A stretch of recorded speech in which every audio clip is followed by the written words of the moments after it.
Welcome to International Men's Day. My name is Dave Rogers, and I'm broadcasting from Canada today.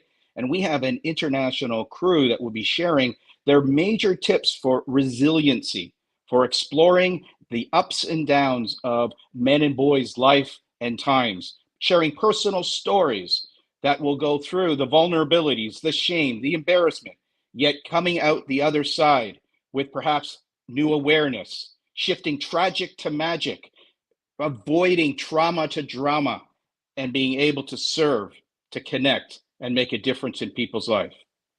International Men's Day, we're in the third cycle of sharing stories from around the world to encourage men and boys to communicate, to feel, to express compassion as a way to make this world a better place. Thank you so very much for joining us. And please engage in this chat, ask questions, and we'll be bringing on our guests, starting in Canada with a gentleman who is a performer, studying to be a therapist, a comic, somebody who is working in the fields of Stop Asian Hate. Is Anto with me this morning? Hey, Dave. Good morning. Great to see that big smile of yours. Well, I'm hearing Anto. I've seen Anto doing some singing, some dancing, some sharing last week on the stage on the Danforth in Toronto. Anto, we're talking today about resiliency. You've studied resiliency, you've applied resiliency in your life. What would be one or two tips that you would like to share with people today who might be going through a difficult time, a challenge, yet they've got to find some new ways to build resiliency? Absolutely. Well, one of the things that really helped me was to be able to start having challenging conversations with people that I'm close to. So what I actually didn't even realize before was that I was having all of these great conversations and really intimate conversations, but with people who are more so like therapists or people who are distant, more distant from me. But in my inner circle, I wasn't having these really intimate and important conversations. I was a little bit more hesitant because I didn't want them to not like me. And I think a lot of that comes from my people-pleasing nature. I really want people to like me, right? And so once I started understanding that the more that I'm begging other people to like me in that people-pleasing nature, I wasn't really honoring my truth and myself. And that really affected my resiliency because I wasn't able to actually show up as my whole self with the people closest to me. And I just had to like pretend as if I was somebody else a lot of times. And that really affected me, you know? And I think it also comes from having like an immigrant child background, like being brought up as with immigrant parents.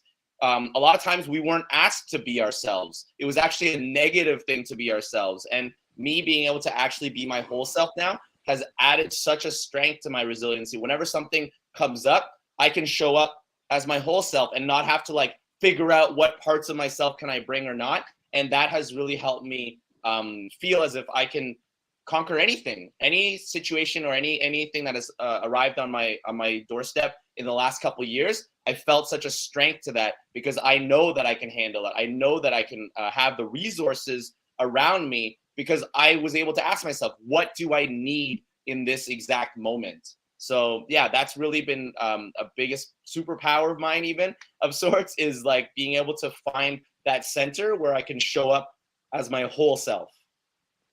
This idea of you having a conversation with yourself, you starting even to shift from being someone who used to beat yourself up, perhaps because of your ethnicity, because of things that you were ashamed about, some things that you were embarrassed about.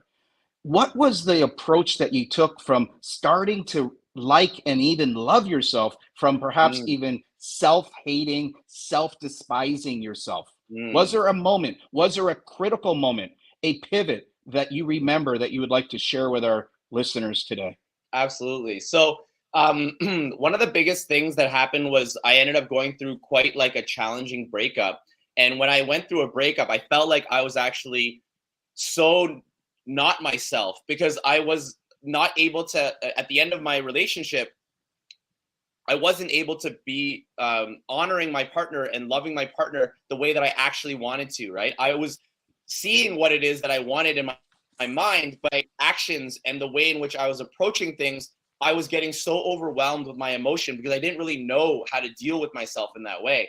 And this might sound a little bit biased, but the reason why I started going and studying expressive art therapy right now is because of my belief in the therapeutic process. To be able to actually have someone who is non-judgmental, you can share yourself with and be able to show up and get support from someone who's not going to judge you. And like all my friends and family and people like this, it's a different relationship in that way. Having a therapist really helped me in that way as well. And so much of my life, I felt shame was such a big part of it. And it wasn't like my parents wanted that, but in the Chinese culture, shame is actually used to correct behavior, right? But correcting behavior is very detrimental to sense of self, detrimental to having a real, honest, loving conversation with yourself, because shame is used as a tool to fix us so that we fit into these boxes, right? So for me, that was a huge, important step, was when I started to really find myself, was to have conversations, of course, with my therapist, as well as realizing that I wanted to change. I didn't want to feel a certain way and care about somebody in a certain way, but not able to execute and step forward and actually be my full self. And that was what made me want to seek support, made me step forward into being able to find a therapist that really works for me in that way. And that's why I also became an expressive art becoming an expressive art therapist, is because I want to be able to be that resource and that support for other people as well. Thank you, Anton. That is fantastic. That is the type of short and sharp that we're looking for today. If I was to summarize what Anton is sharing, it's about continually learning, continually reflecting and exploring yourself, finding ways that you can connect. And right now, it's fascinating. He's becoming a product of the product as a therapist. He then wants to provide therapy to others. I'm going to jet all the way across the water and across a couple of oceans and time zones to Professor Rao. This gentleman had COVID. He had a brain hemorrhage. He was in bed for 5 months. He was partially paralyzed. He's recovering. He's an author of a book, See the Light in You. Welcome, Dr. Rao. Would you share with our audience where you're coming from today, and what is your major lesson from going through a brain hemorrhage? On mute still, please.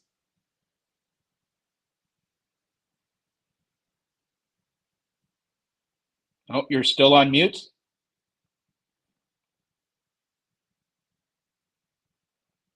Are we able to unmute Dr. Rao?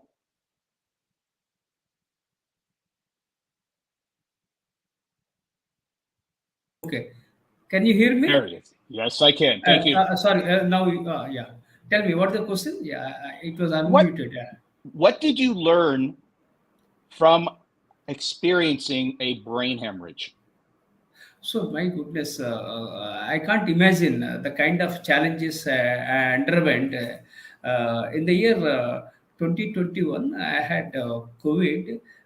Then I had brain stroke, and my right portion of the body was paralyzed, and and I was on the bed for almost for 5 months, and I started doing physiotherapy exercises, and I was stammering, and I was repeating the same thing.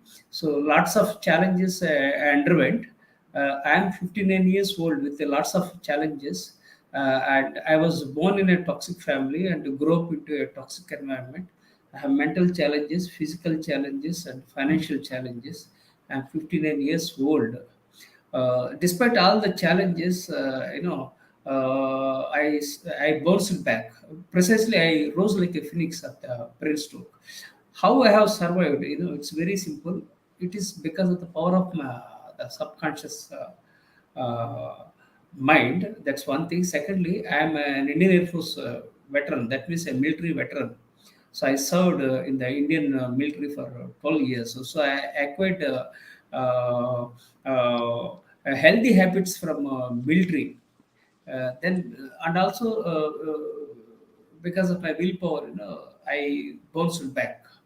This is how I have bounced back. But still, doctors uh, declared that still I have to take precautions for 2 to 3 years to have a recovery. So it was a very big challenge in my life. That too, I was 58 when I collapsed. No, it's for more than 1.5 years. So I am 15 years old. The recovery was very difficult, but somehow I bounced back. This is it was a big challenge in my life. Thank you very much, Dr. Rao. Your book, See the Light in You, Yeah. Acquire Spiritual Powers to Achieve Mindfulness, Wellness, Happiness, and Success. You were able to get His Holiness Dalai Lama to write the foreword of the book, and you also dedicated the book to the Vice President of India. Would you Yeah. share with our listeners today, what's your favorite teaching from the Dalai Lama? The thing is, okay. Compassion is the main thing. See, I have published more than 50 books.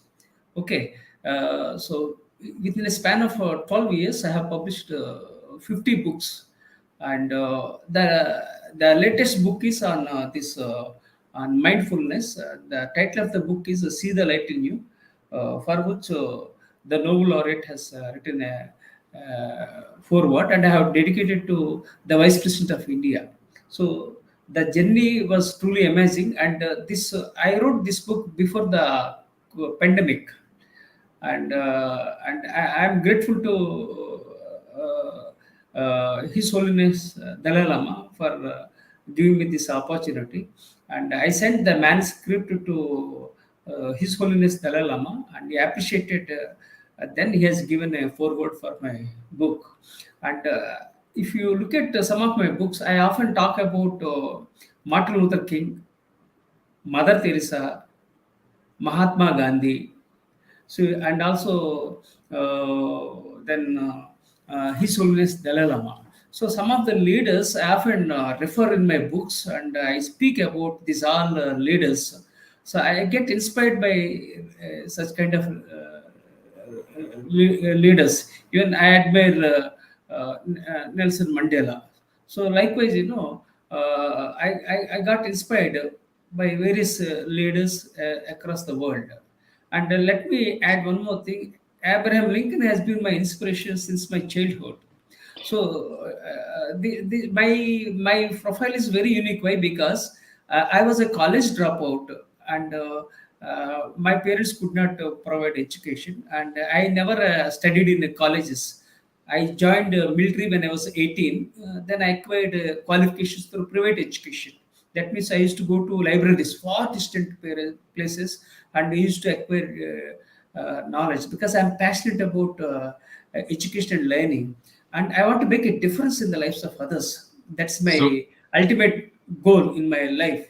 So this is how my journey has started, and I was a soldier. Then I was an entrepreneur. Then I was an educator. And now I'm an author. I don't know where will be the my next level. I can't predict what happens next. This is well, the journey of my life so thank far. you. Thank you, Dr. Roque. See, as I'm going to encapsulate what I've just learned from you is, and this is for our listeners, our men and boys, our ladies and gentlemen who are challenged right now, is that you're hearing the story of Dr. Roque from India, where he's using inspiring people, present and past. He's learning, he's growing, he's adapting, he's writing. These are ways that resilient people can tap in to the wisdom of others and apply it. In some areas, it's called modeling. And Oh, Dr. Rowe's an example of somebody who has modeled successful people and applied it in his life. Thank you very much for joining us today. please give me one more moment. This book, Yes. I have written this book, Vision 2030, 1 million global leaders. And this book is the vision I have my vision is to build 1 million students as global leaders by 2030. And So far, I have trained more than 50,000 students as global leaders.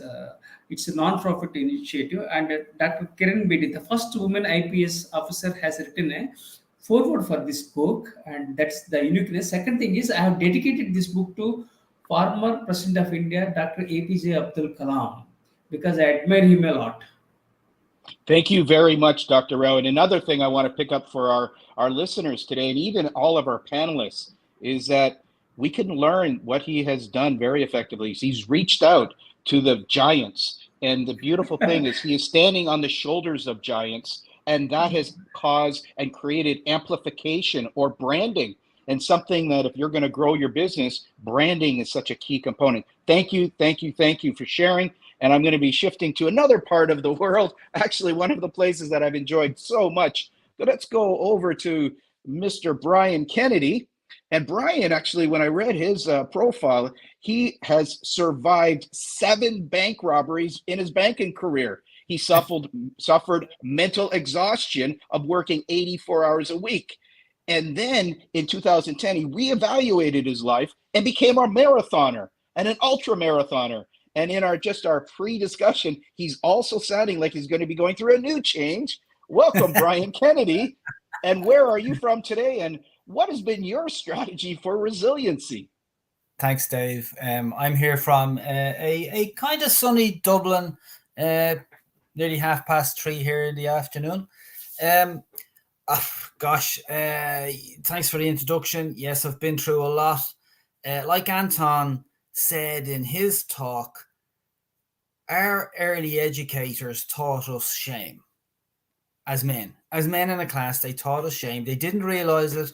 When we got a question wrong, they beat us. And what we learned was, if you don't know the answer, that's not good. If you're a man, you have to be strong and you have to do certain things in life. Okay. And what that did for me was that gave me an unbalanced mindset as I was growing up. That was exasperated by the fact that I had an alcoholic father who used to kind of tell me I wasn't great and I wasn't going to be brilliant. But what that manifested itself in me was everything that I did, I had to be the best. There was no second chance. But as I got a job and as I worked through a number of industries, I was promoted everywhere that I worked. Did I realize that I was good at what I did? No, I didn't, because of the fact of the way my mentality was. I thought I had to have all the answers. I didn't ask for help. I was being successful, but I didn't realize it. I was earning a 6-figure salary in an industry that eventually, when I was working 84 hours a week, because I didn't, as a man, have the emotional intelligence to be able to say to somebody, I need some help here, I suffered mental exhaustion. And what I found was I sat in my house one Monday morning after I had been diagnosed with total mental exhaustion at the weekend, and I cried like a baby into my hands when my wife was gone to work and my kids were gone to school. Okay. I was not even speaking to people at home when I was working 84 hours a week. I was constantly thinking of the future, believing that a man could not ask for help, could not be vulnerable, could not be emotional. And I was 50. And I realized that day something had to change. I realized that we as men, and any man that's on this call, I want to tell you, is that you have your own unique gifts which can get you through life if you slow down your life from 100 miles an hour and realize what you've got and realize what's important. I realized that I was blessed with a loving wife and 2 kids, which I wasn't speaking to, that my wife was carrying all the responsibility of home and had her own career. And suddenly I sat down at a table and I wrote down on a separate sheet of paper all the positive things in my life, and I wrote down negative things in my life on separate sheets of paper, and I stood back and I looked at all the positives and the negatives to see what I had to be grateful for. And I got rid of a lot of negativity out of my life, people who were draining my energy. I decided a number of things, which was, what I learned as a kid was, as a man, would say your title defined you in your job. You had to get a job. Suddenly I realized, you know what? My title means diddly squat. Okay. What people thought about me in work, I was no longer going to worry about. If I went back and they thought I was after having a nervous breakdown, so what? That wasn't my problem. That was their problem. I no longer judged people. I no longer get into the car and beep the horn and shout at people in traffic because I'm more calm. Okay. And I changed my life to live more in the present so that I can have the future that I always wanted to have. Okay. And that's my advice to people today. You cannot have the future you want if you're constantly living in the future. You will just be pining for a future that may never occur. So for me, I decided to give something back. And I decided at 50 to start running marathons. Okay. And that, for me personally, was mind, body, and soul changing and growing for me as a person, but also to be able to give back. And I ran my first ultramarathons when I was 55. Okay. But I will tell you that when I came over the finish line, 5 years after I had ran my first marathon, when I finished my first ultramarathon, and this will tell you what we as men have to go through, to change our lives. It's not easy. 5 yards from the finish line, I could not tell you what my mindset was going to be like at the end of that ultramarathon. Yes, I was tired. Yes, I was kind of exhausted. Did I know what I was going to do? Not really. What did I do? I punched the air and I shouted, "There you go, Dad, I'm not useless." 5 years after I ran my first marathon, that was a cathartic, a closed book.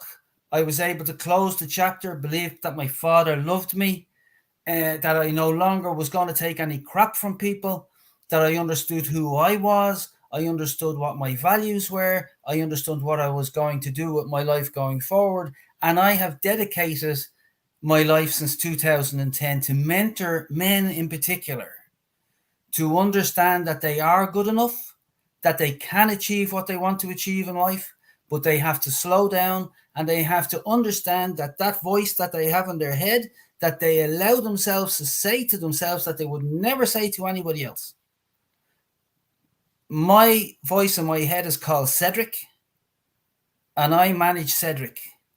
Okay, and I talk to Cedric, and I know Cedric is there, and I tell Cedric he's an idiot if he tries to tell me that I can't do things. Okay, and that is what I want people to do when they go away from this call. Your job does not define you. Your title does not define you. Your boss does not define you. Okay, you are your own person. You are in control of your own life. You can do what you want to do. There are people like us here talking today that are here to help you, but believe and you can achieve. Thank you, Brian. Now, listen, guys and gals who might be watching this. If you want to stop this recording and reverse and listen to what Brian said over the last 4 minutes, he gave you an example of what a motivational speaker does. He shared winning strategies of a coach and mentor. And that's what Brian has found out, that his journey has been giving him the opportunity to speak from experience, yet also share with compassion. Men helping men through love, patience, and kindness. That's Mr. Brian Kennedy. Thank you, Brian, for joining us today. That was amazing. And seriously, folks, what's beautiful about technology, you could go back and listen to what was Brian's strategy. You can write it down and start applying it for you, because he gave you a great example like Anton did. Anton's using art expression. What Brian's using is physical exertion. Many men right now are ill or diseased because they're not actively getting exhausted physically like our farmer friends and relatives and ancestors did. We need more physical exertion, guys and gals. Thank you, Brian. That is amazing input for this day of Resiliency, International Men's Day. Thank you. Let's move to another country that I'm not even sure where he is at right this moment, yet his name is Olivier Dierickx, is going to be my pronunciation. He's going to correct me. He has been looking for ways to make a big shift through data science. So again, from being a banker who was bank robbed to data science, So Olivier, please unmute, share a little bit about where you're calling from today, where you're presenting, and a little bit about your story. Well, thank you. I cannot see my face moving, but I hope that you hear me. And in fact, I have to update my LinkedIn profile because I'm not anymore into the machines. I'm more into the humans. So what drives me right now is languages. I'm a language enthusiast. And after what I heard, I feel like a little teeny small because there is no comparison. So a little bit of my story. I'm 46, and 33 years ago, I lost my life in my mom because my mom passed away. And I've got difficulties at school. The only two topics at school that gave me power to continue was French and biology and Latin also. So, and I've been struggling for 22 years to find my path, to find my voice. And ultimately, I got a moment where I was in despair, in burnout, while pursuing data science and IT. And my body was speaking so louder and louder and louder that I had no choice than to listen to my body.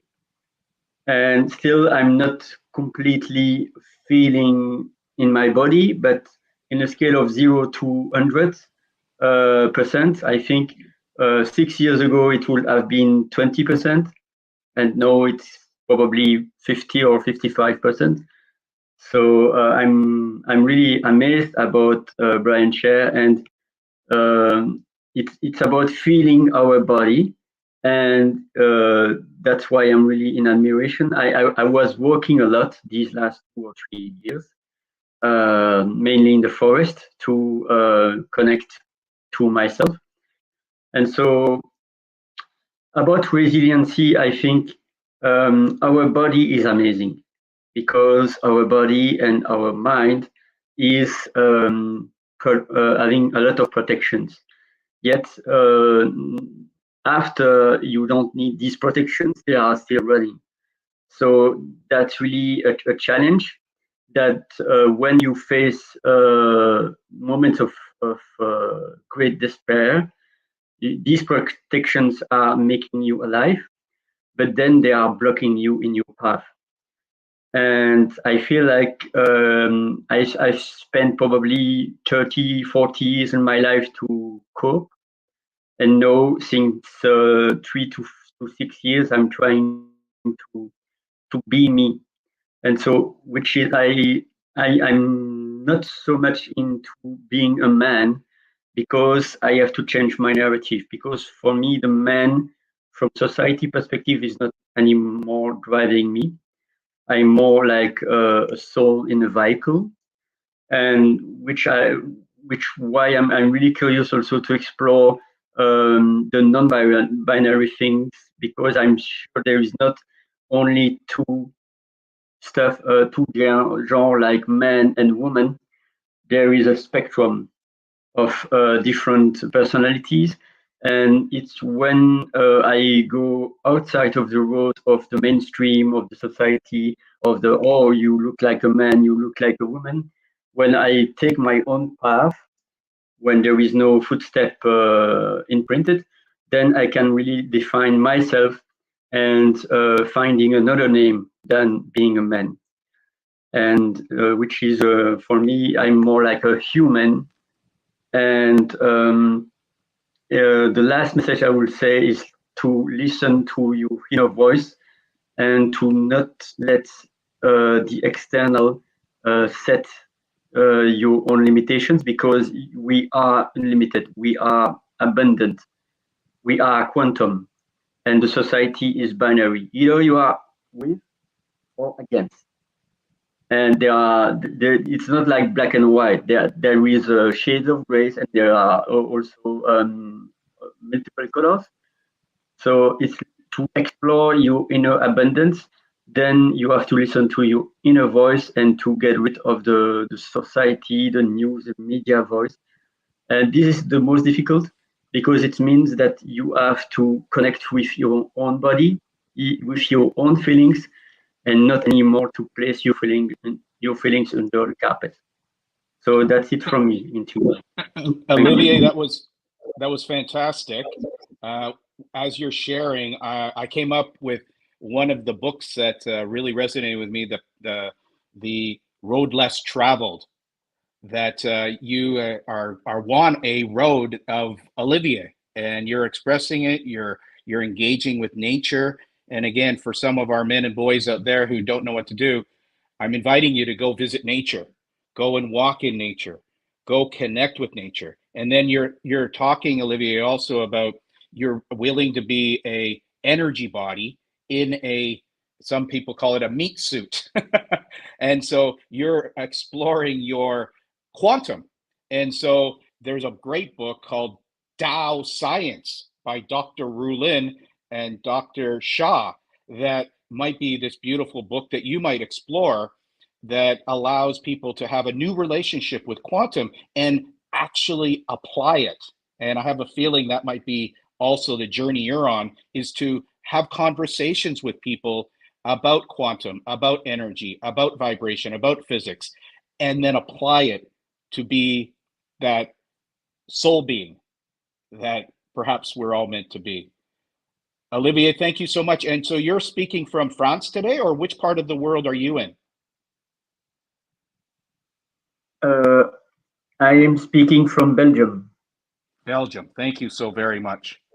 So on our journey, ladies and gentlemen, we started in Toronto. We went to India. We went to Ireland. We just came back from Belgium. And now we're going to a place that some of you may never have heard of yet. It is one of the most beautiful countries of Namibia.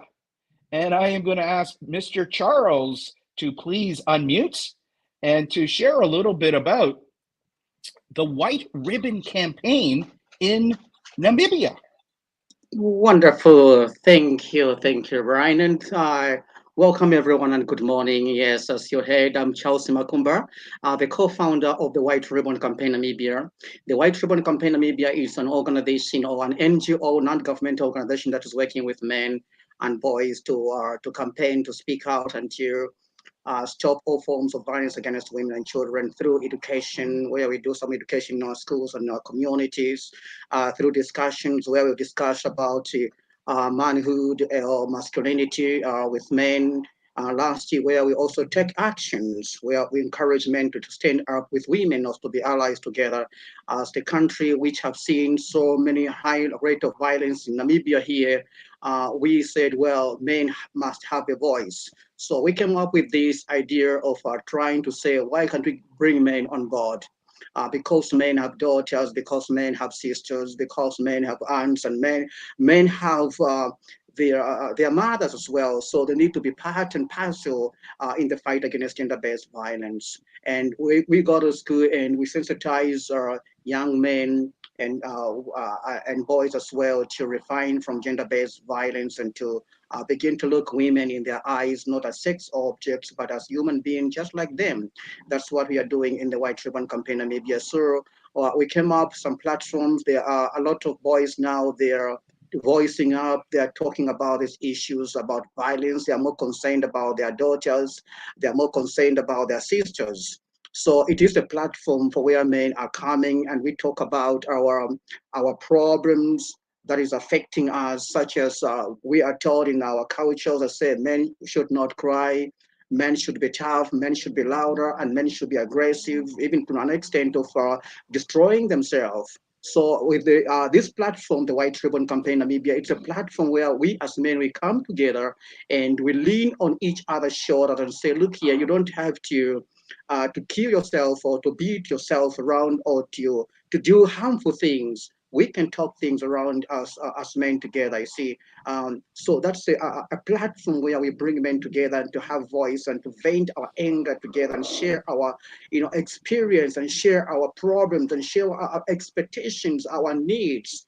That's why we came up with the White Ribbon Campaign Namibia, which is working with men. So far, we have done a lot of work in this country so far, and also we have even a shelter whereby if a man has a problem, he can give us a call, and then we can do some referral for some professional help if he needs help so far. So so many men have come in the forefront that have called us so far with so many issues, and the country also which have seen the high rise in society, especially during last year and this year. And we said, well, this is the time now for us men to stand up right now to begin to talk about these issues, because our men are dying in silence. Why can't we come up with a platform like this one here? And so men begin to understand now what they're going through right now, because the journey that they're going through is too tough indeed. All what men with the need is education and self-reflection. That's all what men need in this world today. So because they need to refrain from the anger that they're going through right now. So when they have a platform like the White Ribbon Campaign Namibia, they'll begin to understand who they are and the journey that they're taking in. That's what we are doing in the White Ribbon Campaign so far. Thank you so much. Charles, would you share your pivot point? What was the point that you went from the side of no choice, no opportunity, to the side of being of service? Would you be able to share a little bit of your personal story? Yes, my personal story happens over because I lived in the neighborhood whereby there were a lot of violence. Our women had been beaten at all times, and we as men, we kept on watching all this, and we saw our young girls being raped by men, and no man was talking about these issues. As a teacher by profession, I said, well, let me leave my profession here. Let me go back into my community and talk about these things. So I brought men together. I mobilized them together. I said, look here, we all are men here. Why are we doing this to our sisters, to our mothers? So it became a concern to each and every man, and men all followed me and say, well, Charles, what you're saying, it's okay. I also have a mother, I also have a sister, I also have an aunt also. So their life is in danger. So it's only us men who can stand together and voice up and then get out from this from this gender-based violence. Because I was involved, I was living in the neighborhood which was so violent that most of our women, like I said earlier, they have been killed. Every time you scan the newspaper, see a woman been killed in the country, a child, a girl has been raped. So I said, well, we need to do something, we as men. And I left my teaching career and I said, no, I will go out in the street there and talk about these issues. And luckily enough, now the media came to me, the government came to us, to me, assisted me in every way they could. And today I'm so proud that no, the voice of men in Namibia is so wider and big right now, but I'm the one who started everything from the ground, which was it. We used to be called names. Whenever you stood for women, you are called, you're a CC, you are a whatever. No, a lot of bad names that you have been nicknamed. But I said, oh no, I'm fighting for the rights of women in this country and the young girls whose life is in danger. And today now men in Namibia have seen now, I've realized that what I was saying, it is true right now, because these men all have daughters. These men all have mothers whose life is in danger. And they say, Charles, what you came up is a good idea. That's from my personal experience with this work. Thank you, Charles. And you're seeing that Brian and Olivier are giving you a round of applause for your courage, your bravery, your willingness to speak up.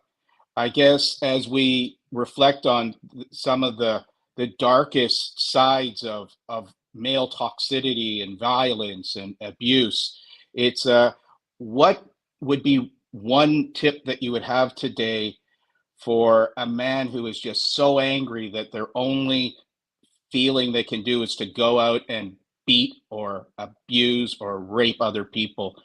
Is there a message that you would say, or is there a question you would ask that might be your favorite way to assist somebody to make the transformation, the shift, the awareness to actually be a force of good instead of expressing their pain? Unmute, please. You're on unmute, Charles. Yours. Okay. Thank you. Yep. What we do to them is like we encourage them to say, look here, you don't have to take your life away. There is a health we can do something for you. You see, you are still loved in the community. We still need you. Everybody loves you, and you're so special to us, you see. So what we do now, we say, well, we do some referral to them. We work with professional psychologists where we are referring these men. Because what we did ourselves, we took a collections of pastors from or reverends in the country, whereby they can be talking to these men, where they can they can vent their anger through talking there. And by engaging each other, these men, most of them, they have turned up to be good men, in fact. And they even come to me and say, look, I wanted to take my life, but through your discussions or through your topic that I saw you on the television or on the radio, you know, I want to be a changed person right now. So I want to take now the right direction. And I want to respect now myself and respect other people as well. And now they value themselves that, no, I'm special. Because, you know, every man is wearing a mask with these three things that are, be a man. These are three things that are destroying us men today in this country. So every man is wearing that mask, like Olivia said here, you know, we are wearing that mask as we are going around to be a real man. So what does it mean to be a real man? To be tough, louder, and aggressive, which today now we are changing the shift now. We are changing now. We want to be men who are caring. So right now in this, this is now the International Men's Day today. We are celebrating those men who are caring. We are celebrating today those men now who look women in their eyes, not as sex objects, but as human beings. These are the men that we are celebrating right now. Men who are able to say, well, I can babysit while my spouse goes to work. Men who are saying, well, I can escort my wife to antenatal clinic today. And we have these men in this country through the program that I came with White Ribbon Campaign Namibia. We have such kind of men. Men now are working hand in hand with their counterpart, their partners today. So what I'm saying is, we are going to create a better world. Let's just give them a chance. This is a new development. It's a new journey that men are taking. All that we need for men is just to give them time. It's a journey that we are taking, they are going through. A journey that they need education and self-reflection among themselves. Let's give them a chance. Thank you, Charles. I'm going to ask Brian to unmute and share one or two feelings that you have when you're listening to Charles. You may or may not have been involved in the space that Charles working in with White Ribbon Campaign in Namibia, yet what was triggered when you're listening to this, Brian? Yeah, you know, I'm passionate about the fact that men should be treating women with respect.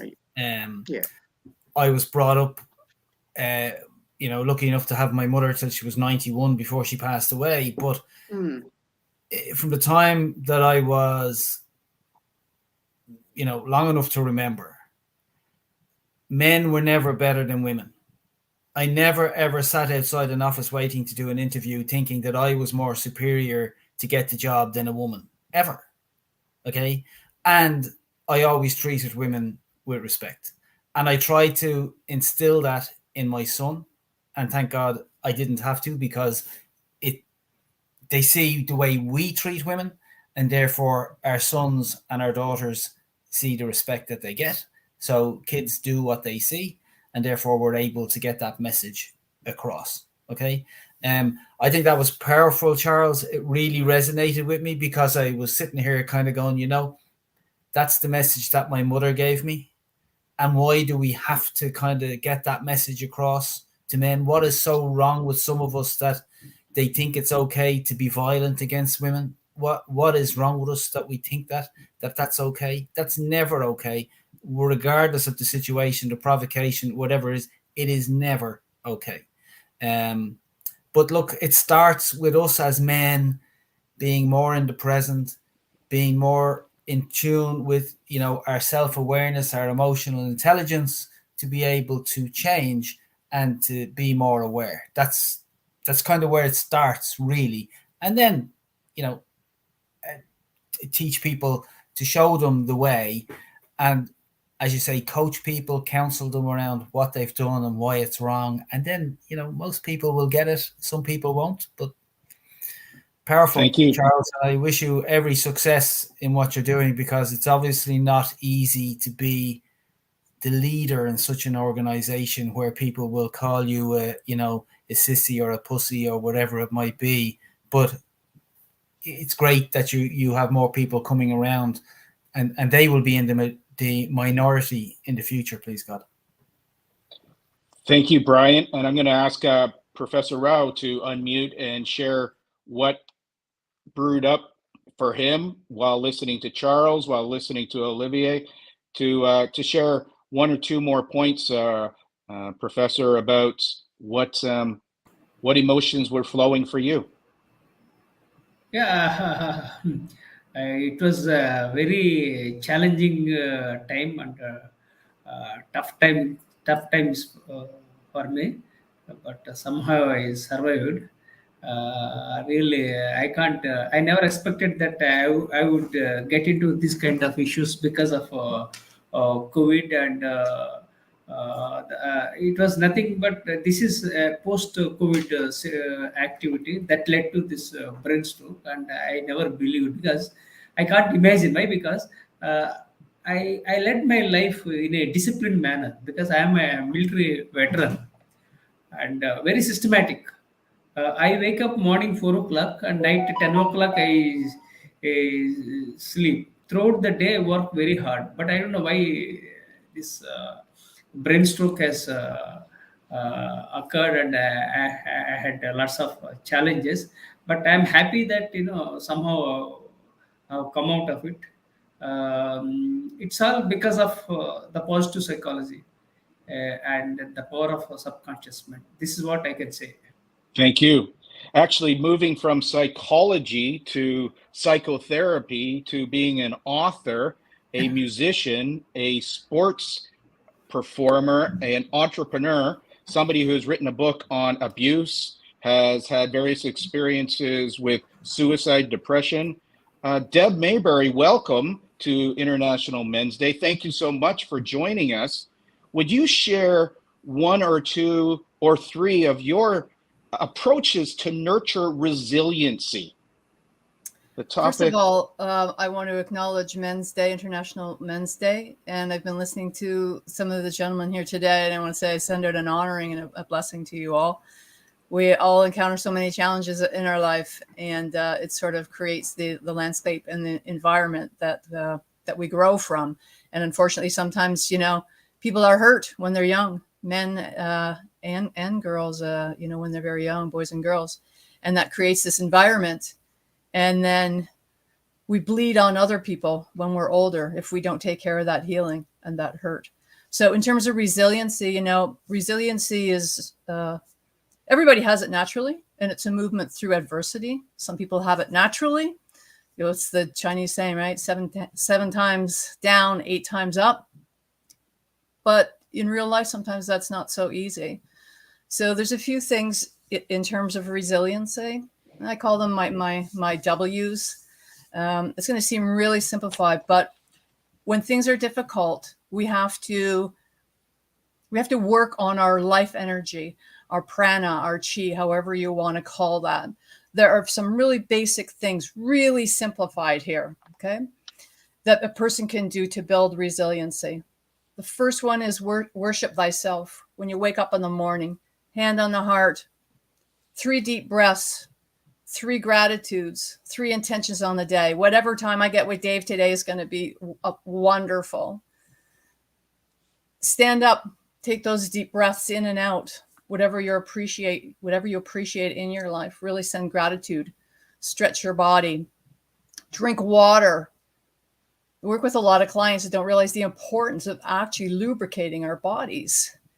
We are life force. We need water. Nurture yourself with water in the morning. Walk. Simply walk. People say, I don't have time. You can literally do all this in 2 minutes. You can walk up and down the hall of your home, walk around your yard, whatever it is. If you feel stuck, there's something that isn't feeling. You need to add on a feeling, subtract a feeling. You need movement in your body. Another one is wisdom. Our brains are functioning in pressures, overwhelm, judgments, and they don't get this basic nurturing of just reading something you enjoy, do something you enjoy. What did you do as a child? Very simple thing. The next one is with connection, is connecting with people. When I jumped in here today, boy, oh boy, Charles was so passionate about what is going on in his country and trying to find resolve there. And that connection that we have with people, this is what being a human is all about. And if we can find somebody, maybe it's not in the family, maybe it's not in the community, maybe it's not in terms of the friends that we have, but who is it that we wish to be like? Who do we want to be? And to really contemplate that. And from that place, move forward into the world. So there's just some really basic, simple things there, Dave, that I've shared. And it's a lot more complicated than that, depending on the challenges that people are having in their life.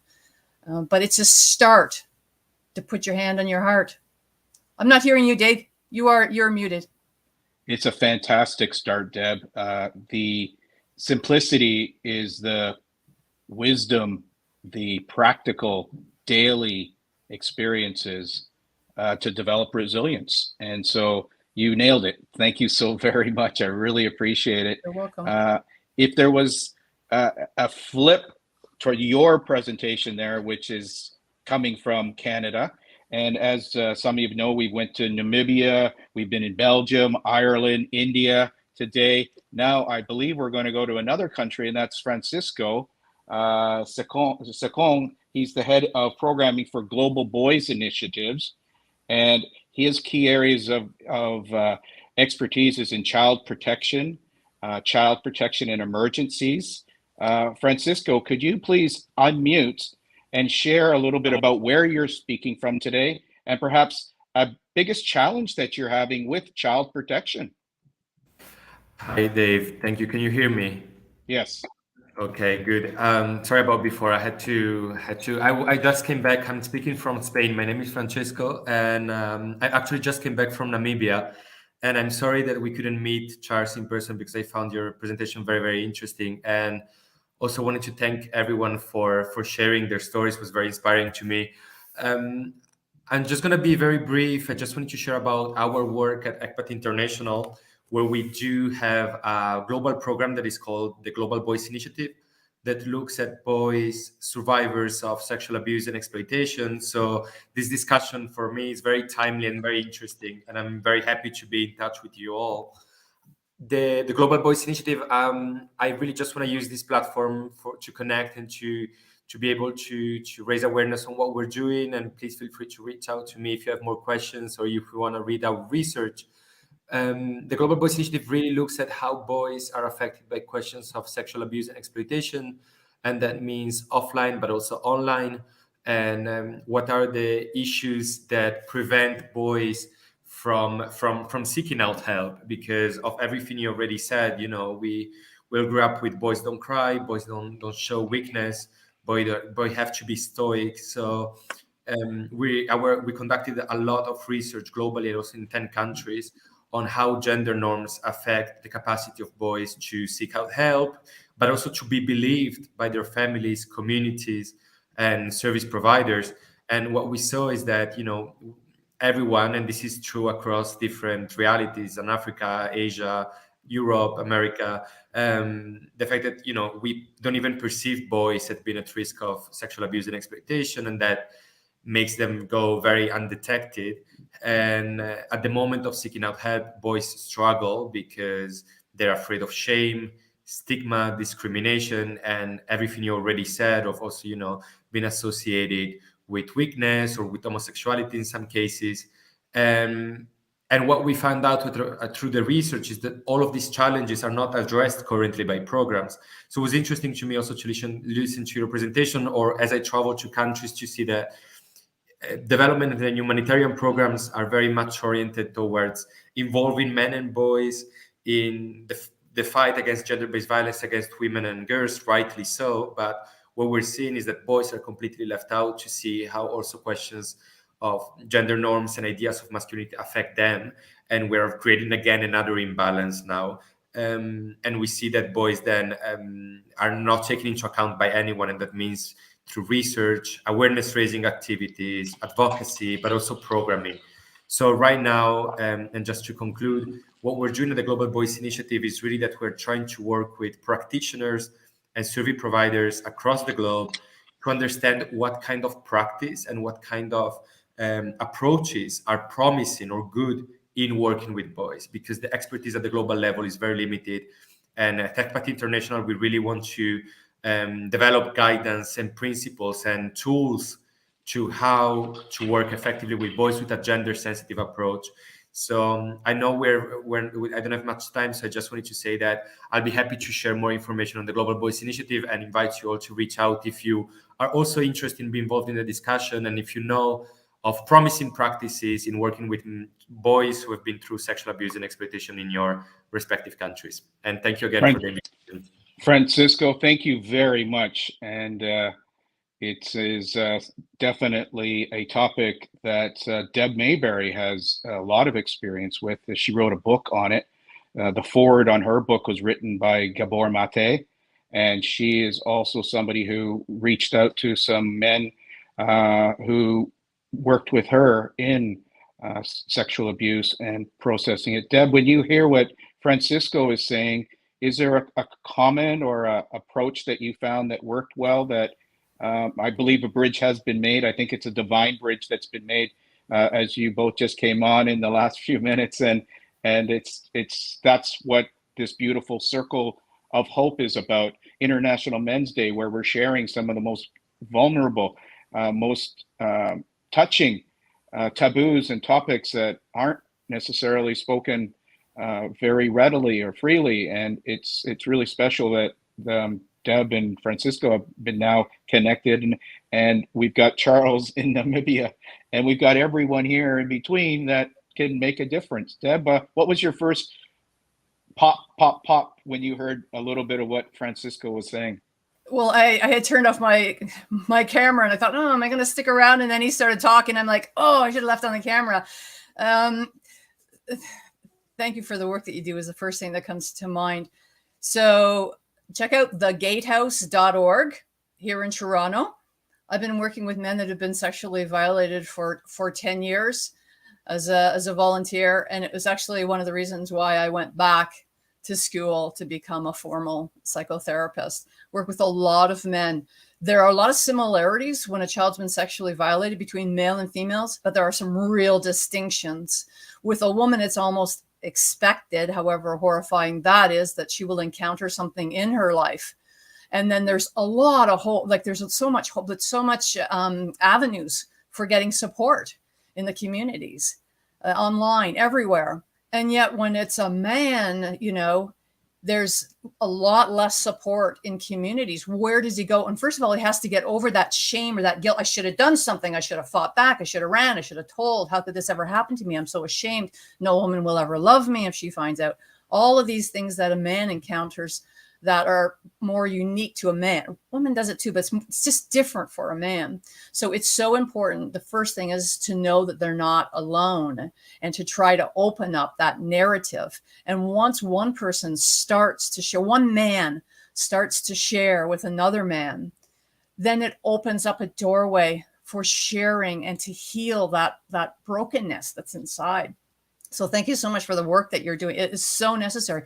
We've got different statistics, but 1 in 5 or 1 in 7 in this country or North America, boys have been violated before their 18th birthday. And that is probably understated, because that's a statistic. That's somebody saying, yeah, I was somehow violated. And then the degree to that violation, it's very broad, right? So, I mean, it's so important to realize that men everywhere, boys everywhere are violated. And we need to open up that dialogue and help those men, because those men are the ones that are in the prison system. They're the one that are harming their wives or their girlfriends or their sisters. And then those females are in turn harming their children, harming, in their relationships. So if we don't get together and nurture this whole paradigm, then we're just broken. So we have to have a dialogue. Thank you, Deb, and thank you, Francisco. And we're bopping from Spain to Toronto. Now I'm going to bring our last guest today, Mr. Relu Giani Gauca from, excuse the pronunciation if it wasn't done well, from Ireland.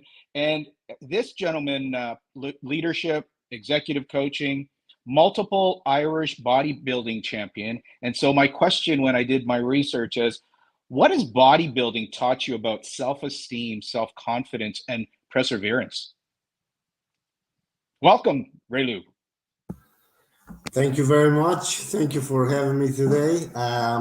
Yeah, I just want to go straight to the point, to the question you asked me, Dave. I had started bodybuilding since I was 15 years of age. 28 and a half years later, I'm still in the gym, still training 3 or 4 days a week with weights. And beside that, I'm doing other training like swimming and walking and jogging and cycling and stuff like that. But my main thing was bodybuilding, and I got a lot out of that because not only that I overcame my my limitations and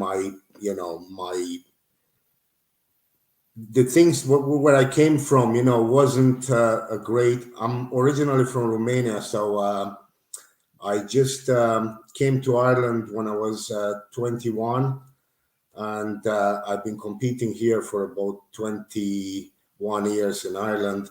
Previously, I competed a little bit in Romania as well, so it really gave me a lot more confidence in myself.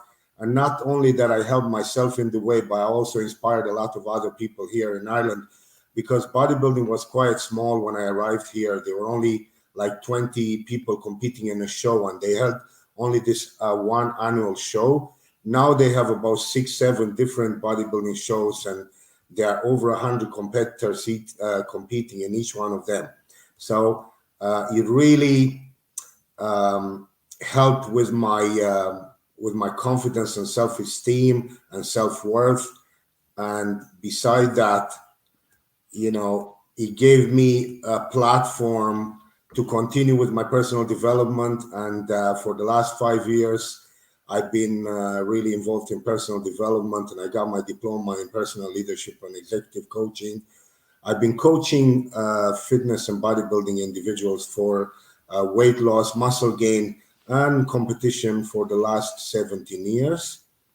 And it's a great part of my life. And this is what I'm kind of gifting it forward to my children and to the people that I come across every single day. I bring them to the gym, and I push them to have more confidence in themselves and have a bit more motivation and get to action type of attitude, instead of complaining about their limitation and their stories, because we know the stories that we tell ourselves are the ones that are going to really impact on our lives.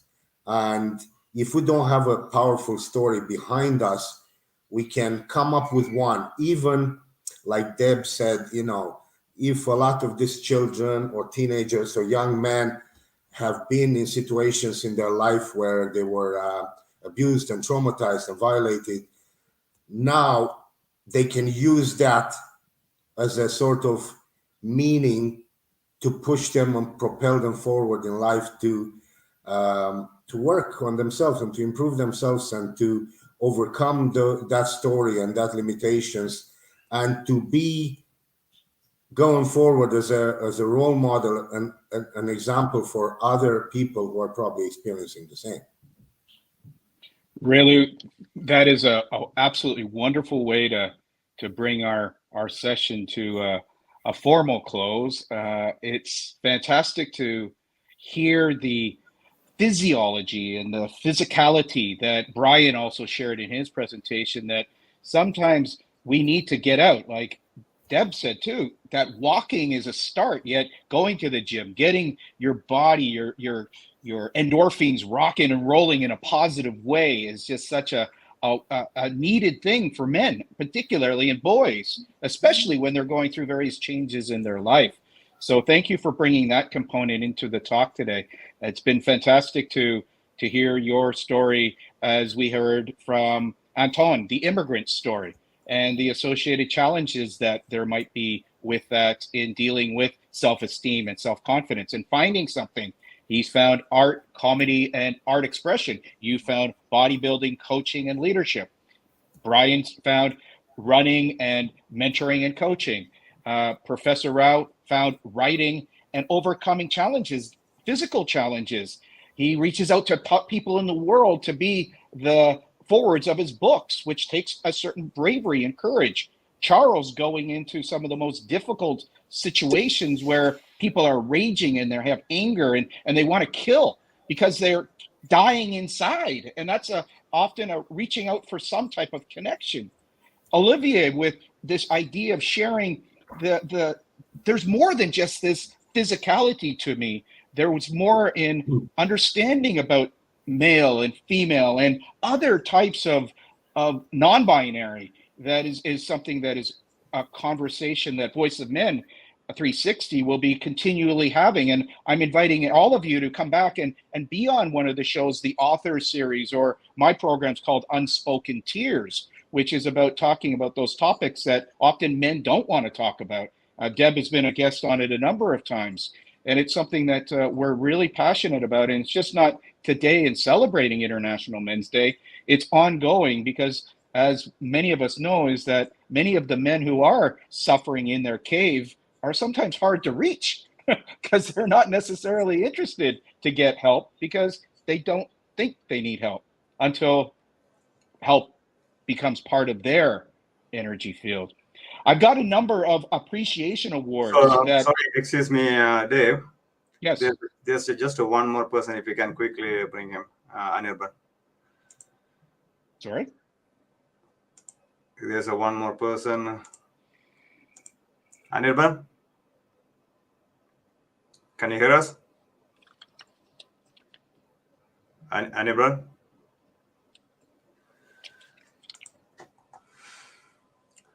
Yeah, I can hear you.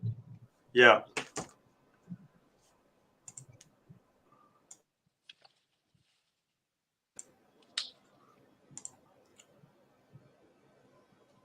Well, let me have my appreciation awards. I'd like to acknowledge and thank Shane Subal, Quasi Kujo, Nadini Bhattacharya, Nathan Spitari, Irfan Ahmad, and David Hatfield, appreciation award winners for Voice of Men 360 and celebrating International Men's Day 2022.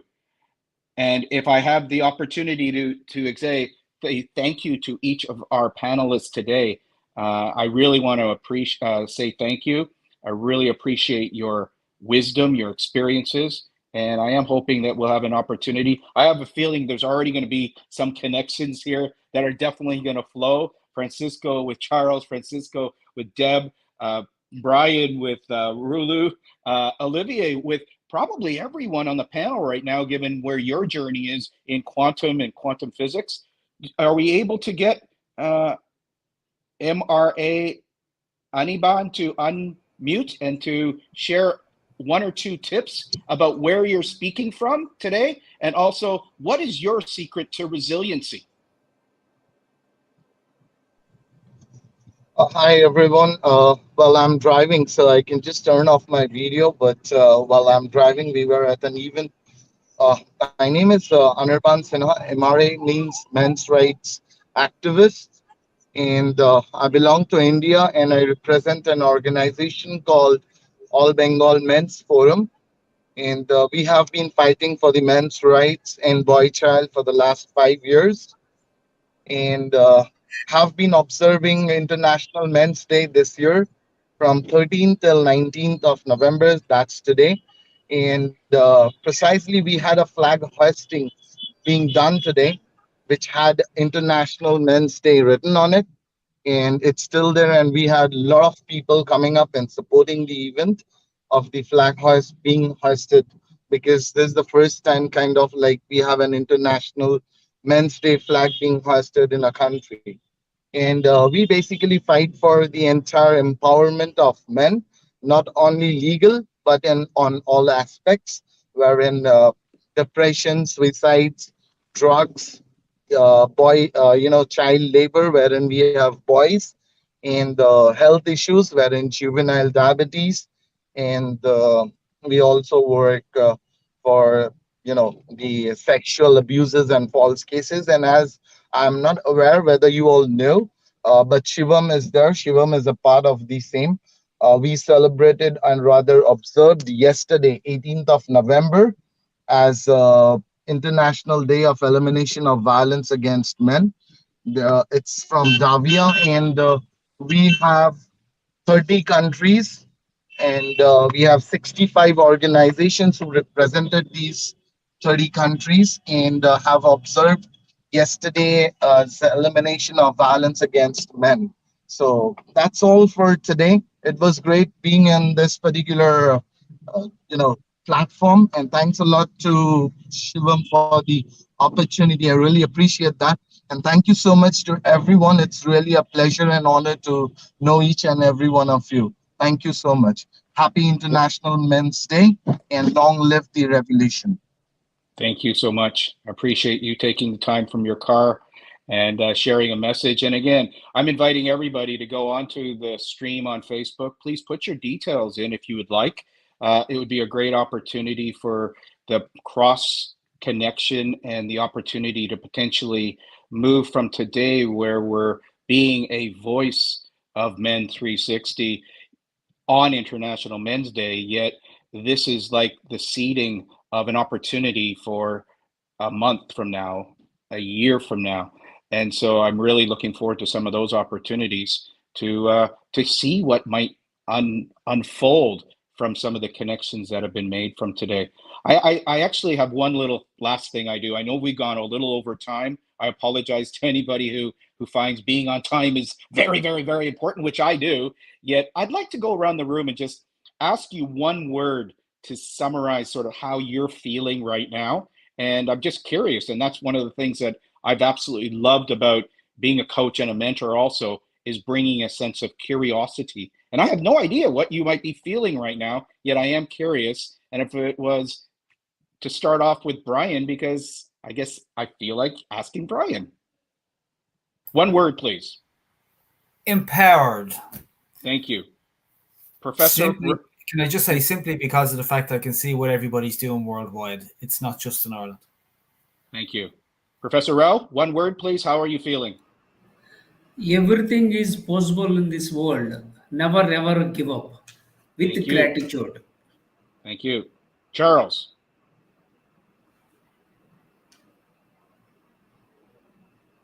Unmute, please.